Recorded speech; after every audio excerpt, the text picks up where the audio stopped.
Welcome once again to the Bass Kayak and Beers podcast on the Paddle and Fin Network.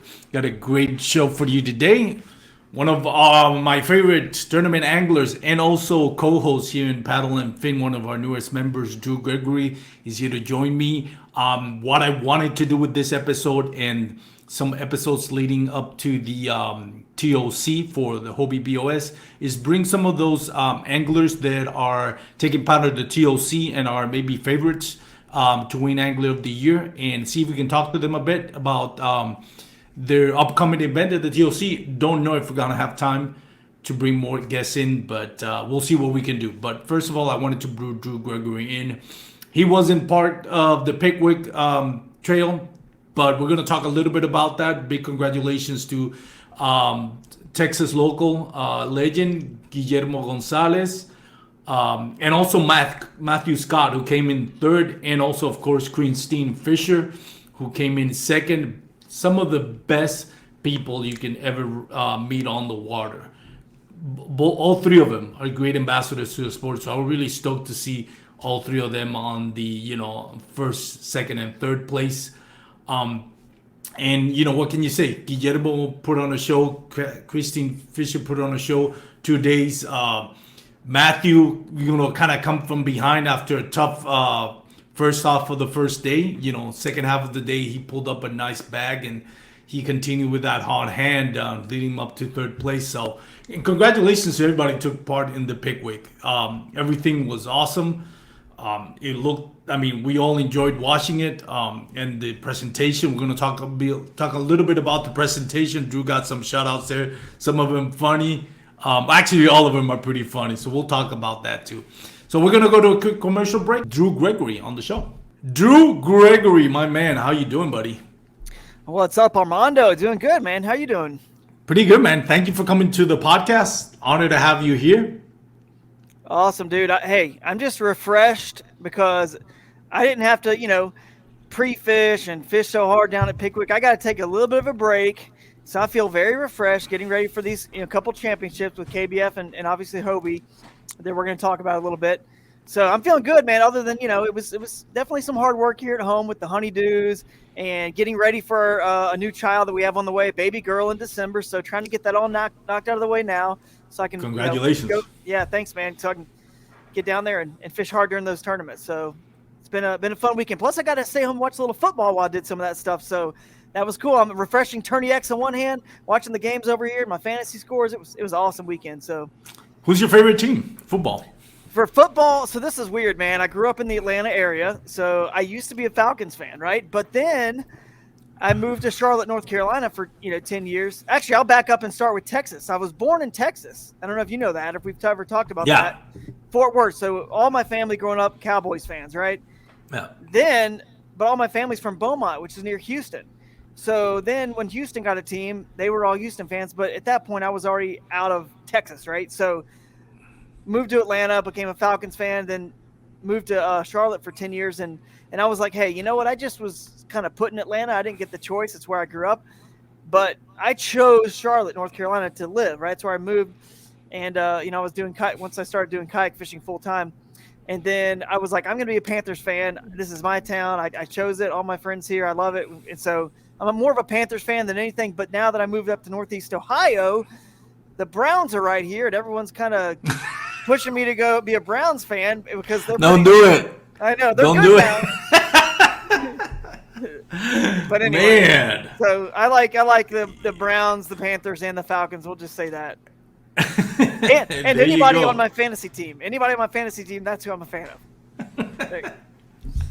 Awesome. Well, there you go. You got, quite a few selections there to root for on, once the playoff come around and Super Bowl. But I have stuck to Georgia, by the way. In college, I've stuck to Georgia. That's still my college team. I love watching the Bulldogs. So my brother-in-law went there, and I actually lived in Athens, Georgia for a year and got other friends that went there. So, yeah, Georgia for college. So there you go. You got something coming with the Fluke Master now. That's right. We do.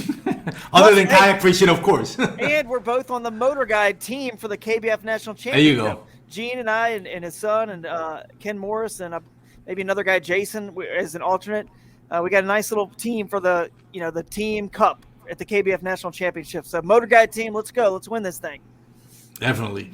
So now that you got to be a fan, watching on Tourney X, what are your thoughts on what happened down in Pickwick, man? Well, first of all, I was very impressed with the scores that they put up, especially on day one with Christine and Guillermo. I never thought, we'd see, 90 plus inches, 95 inches, which I believe Christine had on day one. What Guillermo had, probably like 93. Yeah, something like that. That's a lot. And later I can maybe pull up my link to weight calculator if I can get it to find it on my computer here and put that in and see what they had in weight. Because I promise you, whatever that is more than most all the bass tournaments on the weekends are getting won with. I can guarantee you, a one-day bass tournament, because that's got to be close to. I think, I get confused. I think 100 inches is like 20 pounds, or 20 or 25. I can't remember, but anyway, so they're putting up. I think 100 inches is like 25 pounds. So they were putting up like 20. Well, I know they're thinner this time of year, but they're probably putting up like 21. Or 20 pounds, something like that, I would think. And that's a lot for that time of year. So at the very top there. But I was impressed with all the anglers, all the fish they were catching. It was just fun just to follow along with Tourney X and be a fan, like you said, and just kind of get a feel for how it happens on the other side when I'm not fishing the tournaments. And I've got so many friends now, and we're going to get into some of those friendships and the camaraderie and the competitive rivalries, but still, being friends, obviously, that the Hobie B.O.S, is really good at. KBF too. Both of them are really good at it. We want to beat each other's brains in on the water, but we also love each other off the water. And we'll see a little bit of that on the video of the results show where a couple people were giving me a hard time.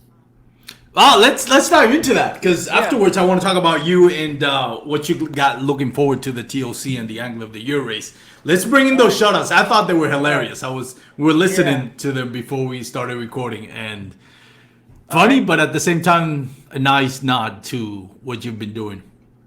All right, let me pull them up here. I'm going to share this video file.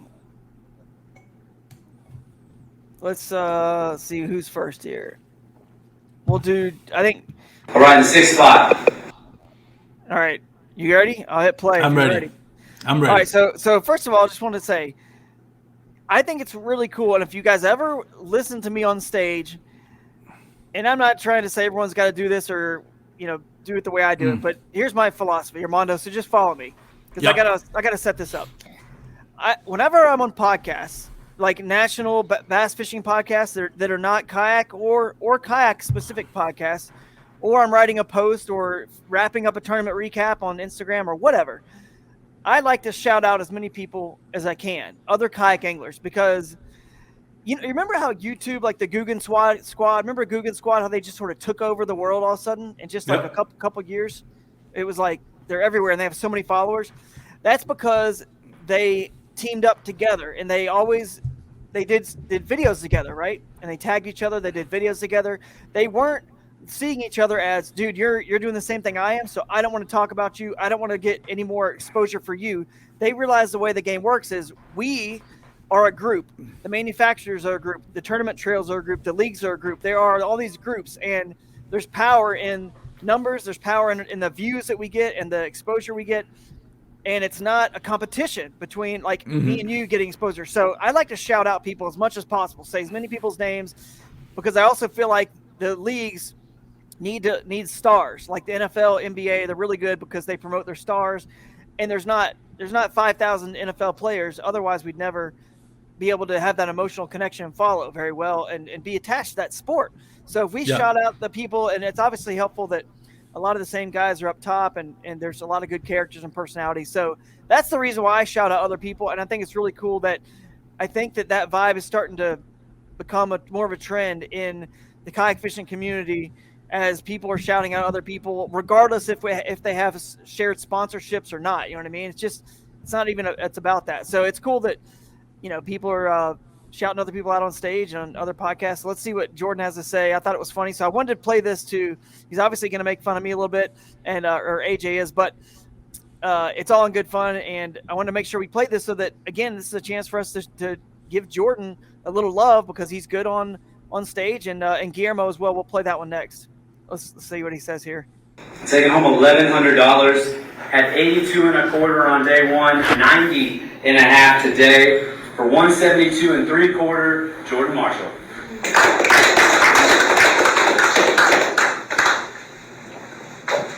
Jordan, tell everybody where you're from. I'm from Maryville, Tennessee. And then I would say that you're like on a little bit of a hot streak, but you've been riding hot for quite a while. So I don't know if it's a streak anymore, just kind of consistent, man. Tell everybody what it took for you on Pickwick this weekend. So Friday I tried to look around for some main lake stuff, try to catch smallmouth. I love trying to stay around current and fish for smallmouth. And I realized it was just kind of a little too heavy on the current. So I did my best Drew Gregory, and I basically drug my kayak from this dirt road into the back of this slough, probably, I don't know, close to a quarter mile, and basically was dragging the kayak with, in one hand and had a pistol in the other hand because I saw water moccasins and hogs and everything else. So if you look at my pictures, I got snake boots on, and it was a buster, but somebody's got to do it for Drew when he's not here. Yeah, I mean, I'm sure he's all about that. He can relate to that completely. And by the way, shout out to Drew. I know he wanted to make this one, but this is going to be our shortest awards meeting all time. I love you, buddy. Can't wait to see you at TOC. So that's pretty funny. Backhanded compliment there, but yeah, it's funny. It was. Hey man, it's true though. I it's the reason why I'm on the podcast. I co-host a podcast, and I enjoy talking about the sport. I don't really enjoy. Who doesn't? Yeah, I'm not. Maybe I can't say this myself, but I promise I don't really enjoy hearing myself talk. I'm not really one of those people. I promise. I just have a lot of opinions on the sport, and I just love the sport.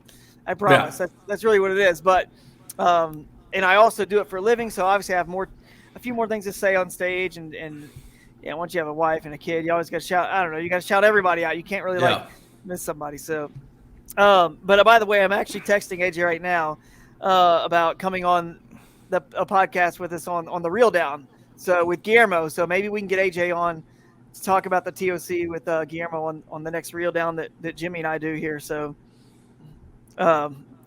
we'll see if he says yes or not to that, if he can. What about Guillermo had a more of a compliment, true compliment with you. You got that video? Yes, I do. Let me pull that up. It is right here. Sorry. By the way, while you pulled that up, just a reminder to everyone out there, go check out my sponsor, Douglas Rod. Go to douglasoutdoors.com to check out the full lineup of LRS rods and X Matrix rod. Go ahead, Drew. Sorry.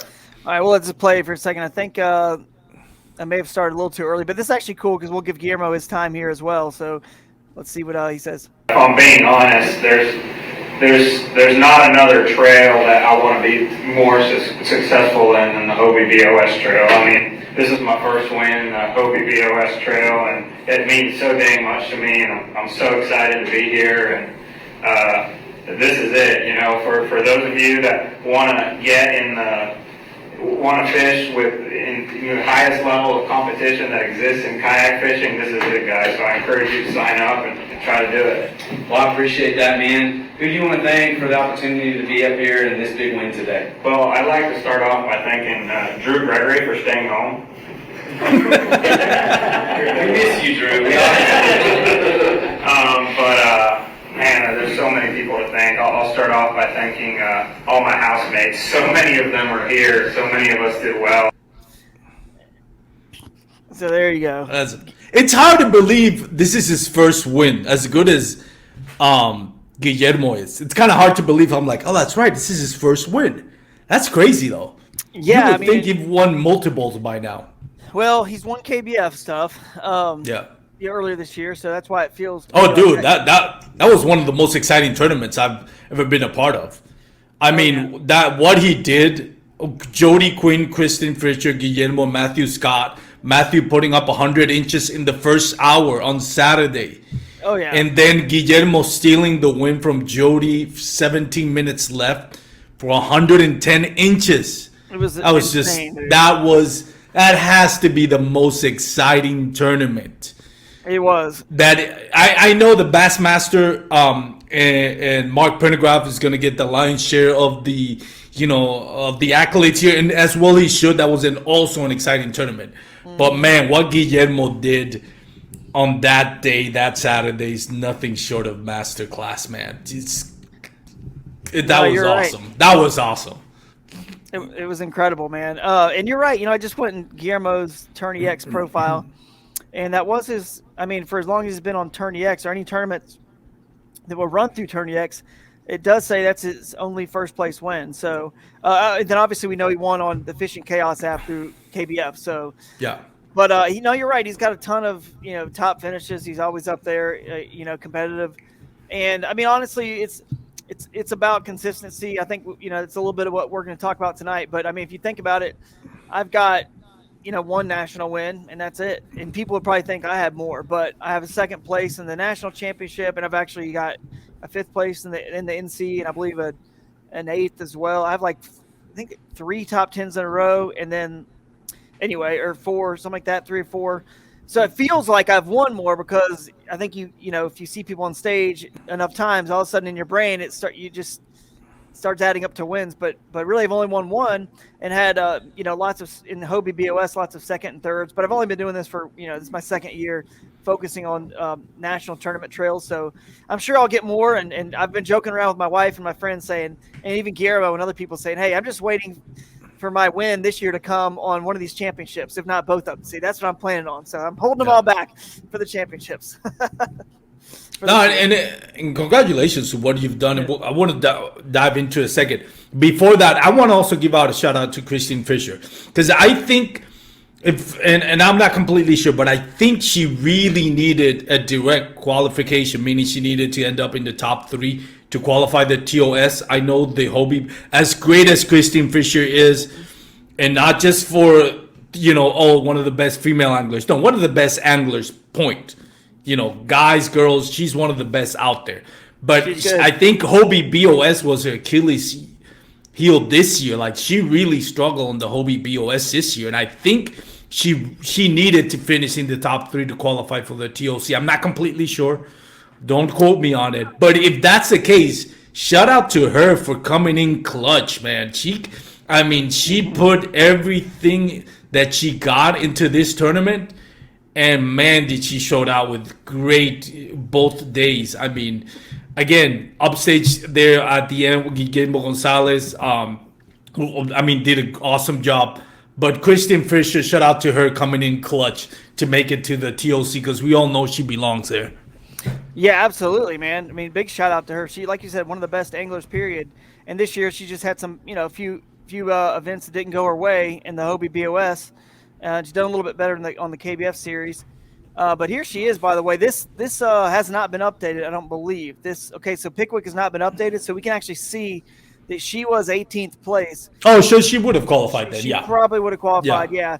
With, maybe, because Dusty, for example, he's going to move up. I mean, because if they're taking 3 from every tournament, that's 3 times 10, so 30. So they're going to take 20 more. Well, 19 more, because Ryan Lambert's already in from last year. So yeah, to get the 50, they would be taken down to 19th place on this. So she may have made it, but some of these people down below, like Matthew Scotch, is probably going to would have gotten above her if she didn't fish this.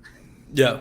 Have a good finish. Maybe Ryan Lambert, even, he was in there and did well. He is 8th place, I believe. So she may have if she didn't fish this tournament and have a good finish, to call out one of her finishes, because she has a 94 and a 98, and she needed. I'm sorry, that's Catherine Field. Sorry.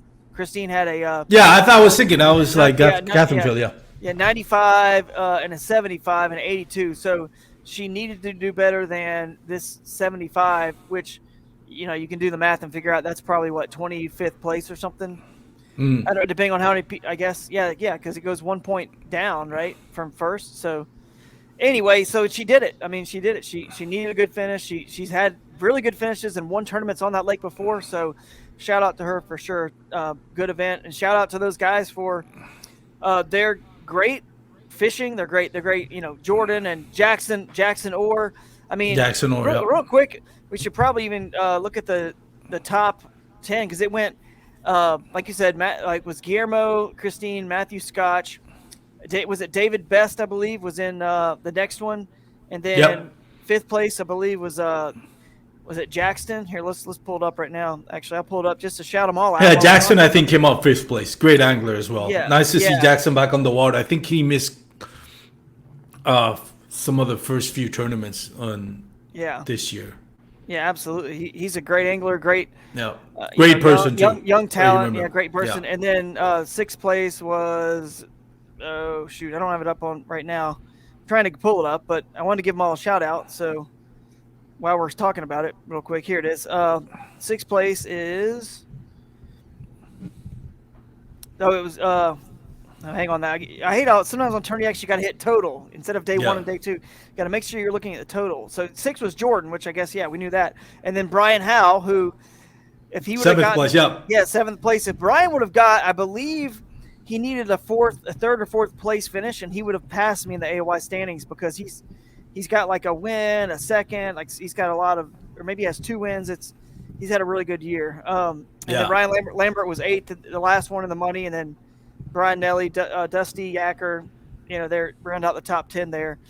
So good job to all those guys. And, of course, I appreciate the shout outs and all the love that we all share, in this series. We're definitely competitive, but we also, have a good time about it and don't take it too serious and still can be friends off the field because why not? Why not be friends and have fun? Yeah. Because you can't play defense in this sport.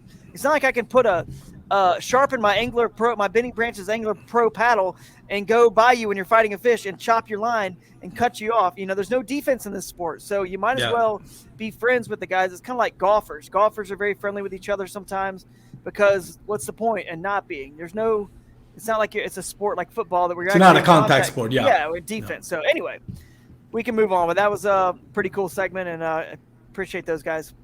And AJ, too. He's very humorous with his comment and the Hobie B.O.S. team there. So I'll see them all at the TOC. Looking forward to it. Let's stop sharing that screen so we can come back to being there we go. So let's talk a little bit about you, Gregory, and what you've done and what you've come up and what it means to you to win the Angler of the Year race. Now, we all know the sport is just starting. Especially with the Angler of the Year race with Hobie B.O.S. and all that. So it's too early to start calling people the GOAT, greatest of all time and all that. I know Russ Snyder last 2 years kind of had that claim to fame for a few, but you really burst out into the season since last year. What would it mean to you to be kind of like win back-to-back Angler of the Year at the Hobie B.O.S.? Yeah, first of all, that would be just, a dream come true. It'd be unbelievable, really, because I only fished, the minimum events last year, the last 3 events, and then had a good finish at the TOC. And, speaking of the GOATs, I'd be, remiss if I didn't mention Jody Queen and throw his name out there because I think Russ and Jody have been, even look at some of the power rankings that have been put out. They're at the top of the list as well, right there. So it's almost like a coin flip between those two because they've been doing it a little bit longer than I have in the tournament scene. However, now that I've got a couple years of data and results, there's no doubt I'm building a case for, I guess, a strong. I don't know. I'm not. I'm not going to say GOAT, but I'm building a case for the media, for other people to at least have my name thrown into the hat at some point if I can keep doing this and stay consistent like I am. Yeah. It'd be really cool because I feel like the respect for me comes more from, the people on the outside looking in, the media, my peers, like when they shout me out on stage like that. That's pretty cool. That's where I think it really means more to me from those guys than anybody else. And then all you can do is just fish and let the chips fall where they may. And then people are going to say what they're going to say. You can't control that, obviously. But just being in the conversation is, truly just a blessing, man. I can't even tell you. I feel like I'm just fishing like blacked out. Like every time I go out, just seem to, I don't really know what I have until I start fishing because I pre-fish in a weird way. And you've probably heard me explain how I do it before, where I don't really, I move fast and just hit as many places as I can. And then I don't really catch a lot of fish in areas. I just catch a few and move on. So I don't really know how many and the size that they are per se. I mean, obviously, if I catch a nice one in an area, that's where I'm going first because I think there's probably more like that. But it's not like you just stumble onto an 8 or 9 pounder and pre-fishing. You know what I mean? That rarely happens when you're only catching 2 or 3 fish and leaving. Usually, I caught like a 17 and a half there, so there's probably some good ones. On tournament day, you get there and it could go one way or the other. It could go, it's a bunch of 14, 15, 16s, and 17s, and you pre-fished and caught one of the bigger ones in the area and it fooled you. Or it could go the opposite way and you caught a 17 and a half, and most of them are that size to 22. So I don't know what I have until I really get out there and really start firing away. So anyway, I forget where I was going with that. Actually, I just lost my train of thought, but you get my point, man. It's just crazy to be in the conversation with those guys, and the way I fish and my style, I'm just amazed at it. I'm able to continue to be consistent, I guess is what I was saying, given how I just have a limited amount of assessment on the areas, but I guess I've been making, fortunate to make some good decisions on tournament days.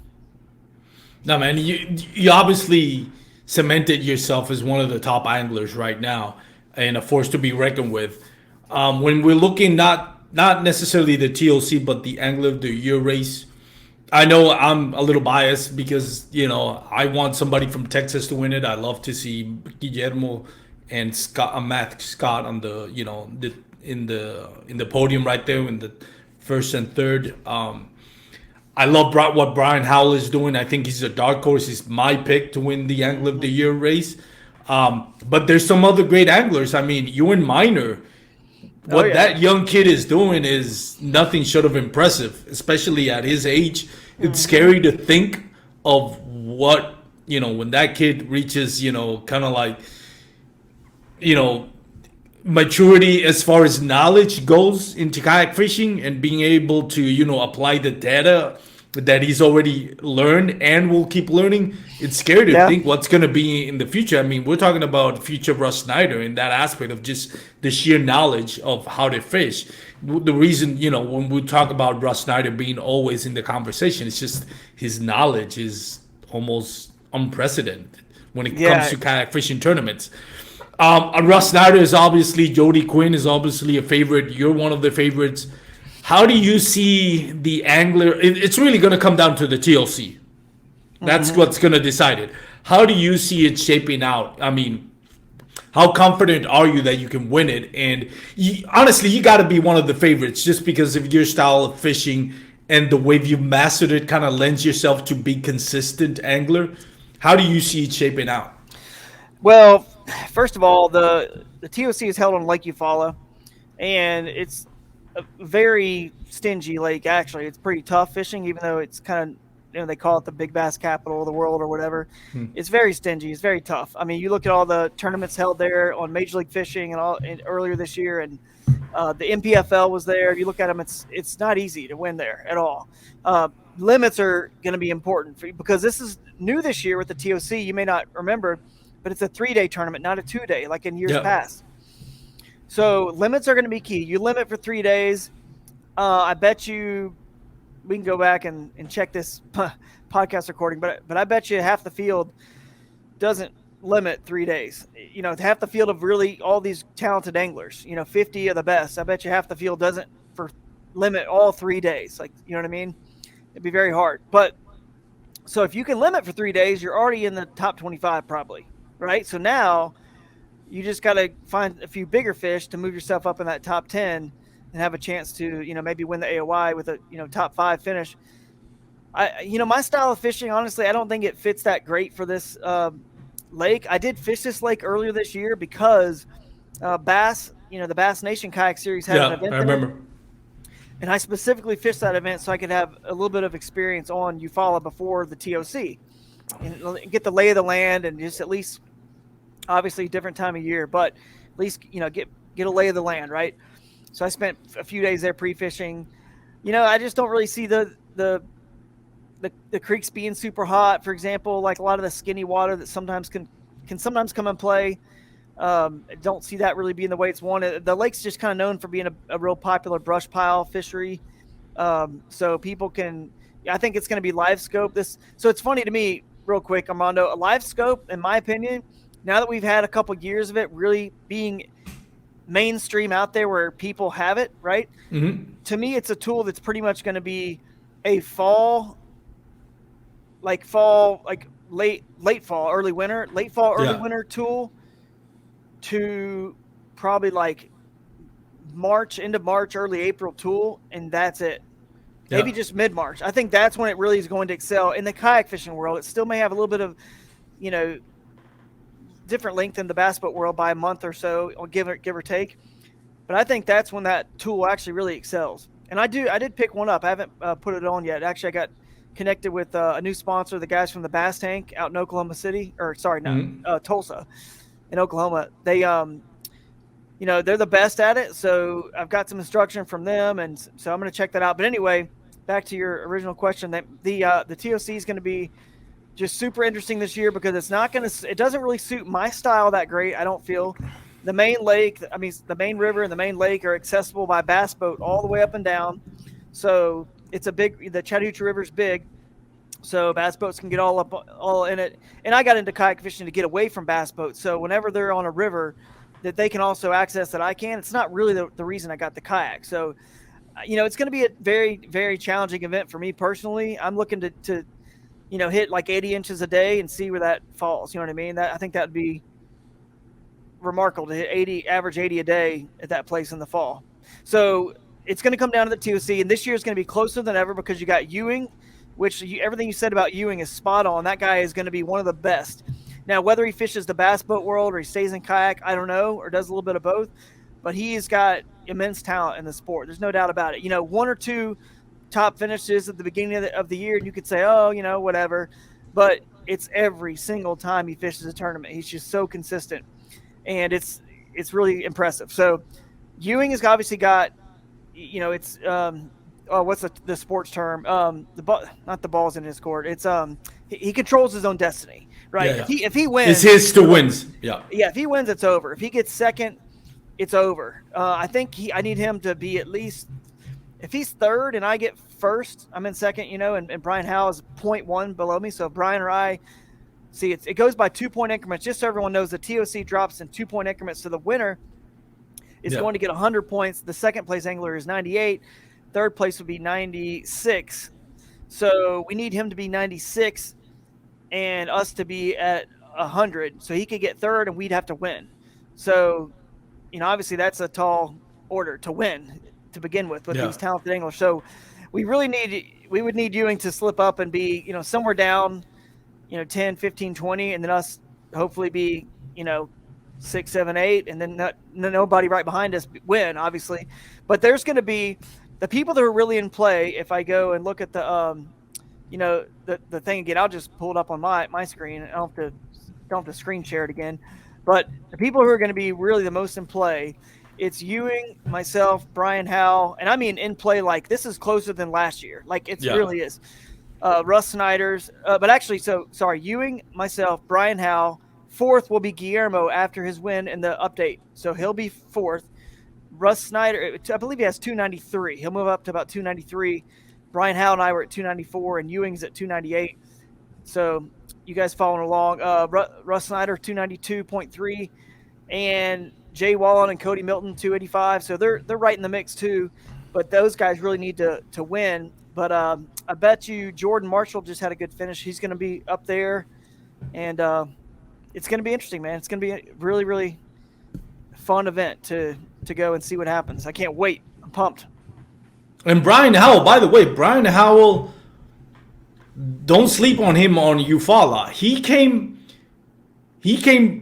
this close to getting in the top 5 in Eufaula for the bass event. Now, I don't know if y'all remember, he posted a video of, it must have been a giant bass that he missed the hook set on the frog. Yeah. I think he got a little bit impatient on it and pulled it way too early. He kind of like I think his instinct of fishing for like a treble hook kind of like and pulled it sideways. If he would have pulled, and I'm here in an armchair angler here and not criticizing, but dissecting that hook set.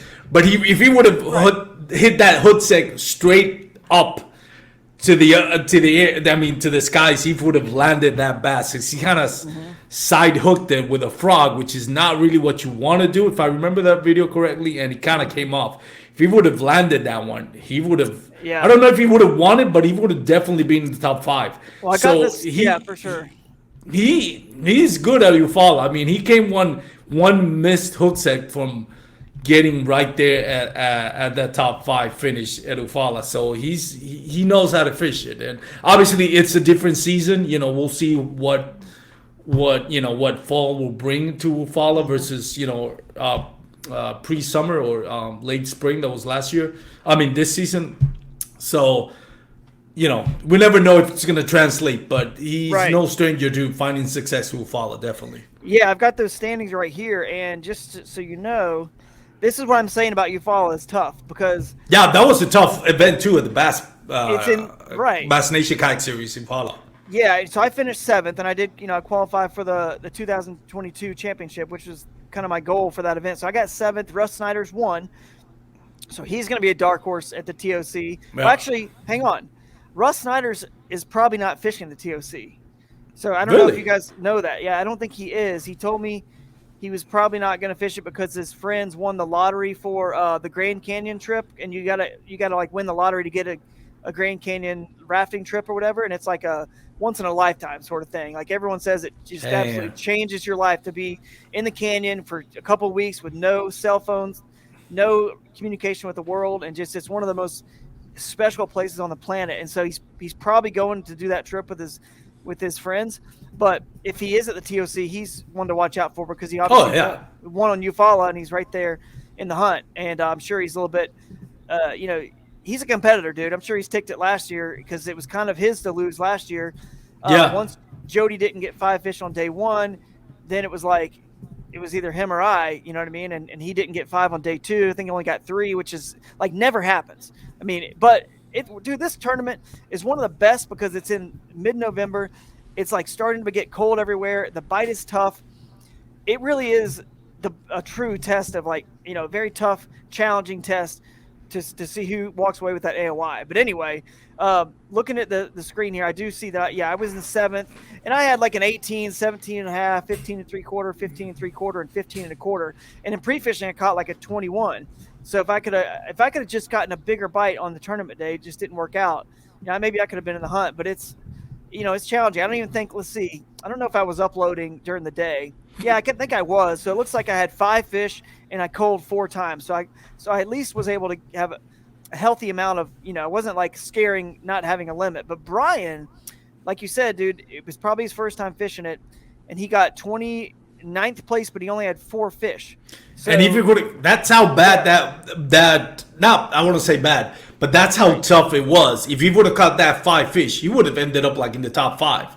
So that's how close it was, and it's a tough when you 4 fish and you're still a striking distance of getting, in the top 5 or at least top 10. I mean, that shows how tough that lake was. Oh yeah, it was tough. That's why I think it's going to be tough in the fall. Like this is the spring, and it was that tough because the 25th place, Nick Dyer he only had 4 fish, and then Brian Howell, 29th, only had 4. And then once you get to 31st place all the way down, it was 4 fish, 3 fish, 2 fish, 1 or 0. So you're looking at 100 anglers in the spring when the fishing is, quote, the best, right? Early May, 101 anglers, only 20, maybe 20, 29 or 28 caught limits at 101 anglers. So imagine how tough it's going to be in November, right? So anyway, let's do a quick little math. Let's say that fish was a 20-incher from Brian Howell. So if he would have caught that, he had 62 and a quarter plus 20 is 82 and a quarter. That would have put him at exactly what I had, 82 and a quarter. He would have been tied for 7th place, and he probably would have beat me because that fish he lost was bigger than 18. So just that one fish, and then obviously he just had a 12-incher on there. If he could have just got rid of that, he could have, like you said, easily been in the top 3. So he's a dark horse. You're right. He's very, very good. Even traveling other places, even though he's from Texas, and that guy travels, he still produces. So he obviously knows what bass are doing in different environments. So he's a definitely dark horse. They're all good, man. I mean, from Ewing and Guillermo and Russ and Brian. I mean, everyone at the top there. It's going to be crazy, the talent that's in this field. So it's going to be fun to follow along with if you're a fan of kayak fishing. Definitely. Let me ask you this real quickly. Crescent kayaks. Now, we get that stigma that you need to have either an Old Town Sportsman or Hobie B.O.S. Hobie 360 to compete with the big boys and all this fancy equipment.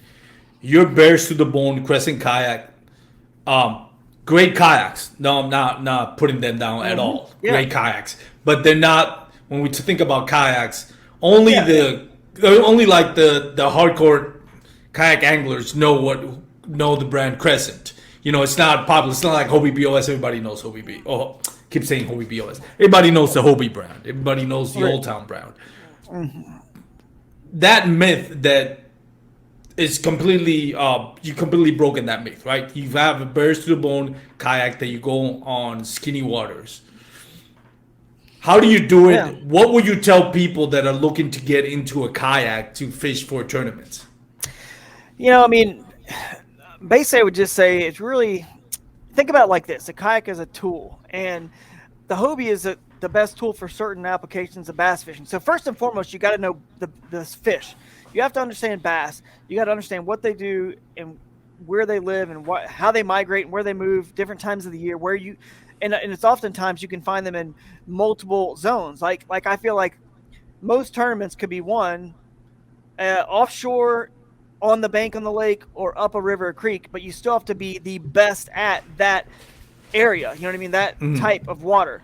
So a kayak is just a tool to fish the way that you either like to fish or you have the most experience at fishing. So some people are really good offshore because they fished in bass boats growing up and they're really good with electronics. So therefore they will, choose that, right? They'll choose to go offshore with their kayak and utilize that technique. And some of the best kayaks for that probably are, a Hobie, or like you're saying, an Old Town, or something, like a new canoe, or a native Titan, or a Jackson Big Rig, or something that's bigger, right? That can get you out there and handle some of the bigger water.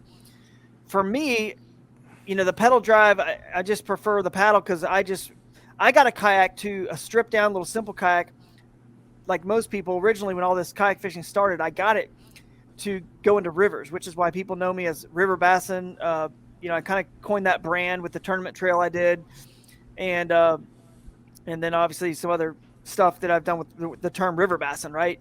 And I do have more stuff coming up with that phrase, by the way, in that term. So I'm pretty excited about that in the future. But I'm known as the River Guy, and my TV show I did on the YouTube show was Hooked on Wild Waters.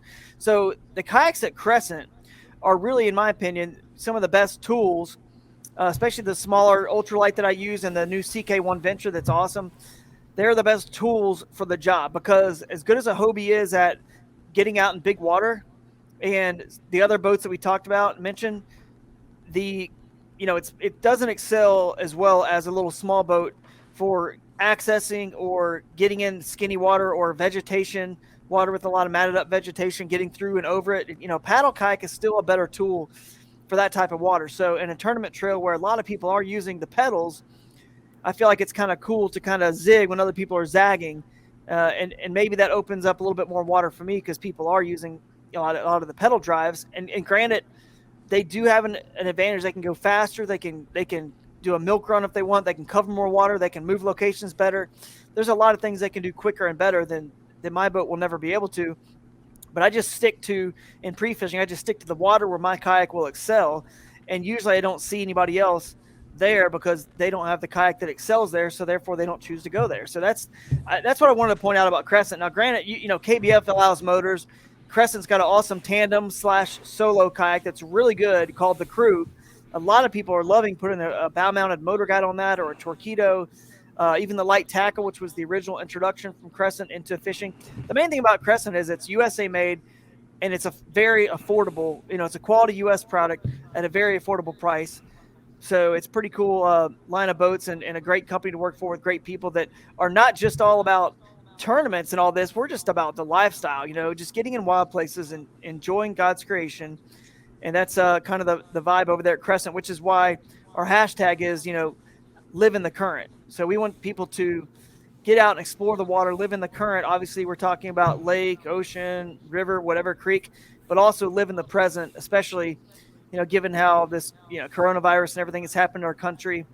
it's really cool that we always keep that in our forefront, live in the present, because these moments with our families out on the water and friends, they're not going to last forever. So we need to live in the moment and just cherish them while we have them. So, but anyway, that's the deal with Crescent. And of course, I do have a new boat on the way with Crescent, and I've been doing some testing out on it. It's pretty amazing, but I can't really talk about when it's going to be released, because we keep saying it could be this time, it could be that time, and people take it as the gospel. And unfortunately, COVID and sourcing, and there's a lot of issues that still is causing in the world right now with manufacturing and production. Trust me, I'm trying to get something made.